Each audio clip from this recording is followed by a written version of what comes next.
Hello! Hi! My name is Grieves! And I'm Budo. And this is pretty We're cool. here. What's up? I'm from Brooklyn Radio, if they didn't tell you. When and how did you become involved with Rhymesayers?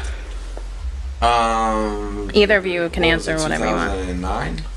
2009, I believe, is when we first really started to, is when we opened up Dialogue and started talking about re-releasing 88 Keys and Counting and stuff like that. And we've been working side by side with them for quite some time.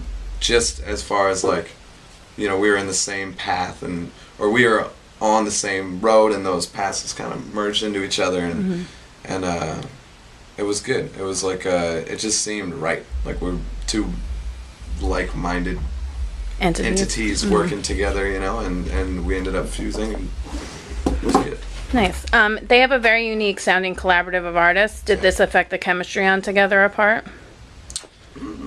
Indirectly, I would say. I mean, I think we both grew up listening to Rhymesayers artists, so it's impossible for us to make music without sort of being referencing our influences. And so, you know, people like Slug and Brother Ali and Ant and you know, Jake One and Vitamin D and all those folks, like, I think influenced us both. So yes, but we also, I mean, we made this record kind of in a vacuum, like kind of like in these weird little like periods of time and space that we had in between tours and in different parts of the country and in different spaces, and so, you know, we didn't like go to the Rhymesayers Batcave headquarters and kind of sit down and like make a Rhymesayers record. We made our record that fits very much with Rhymesayers, I think. But yeah, and the process very much was make the record, and then we presented them the record, you know, instead of kind of trying to cater to Rhymesayers.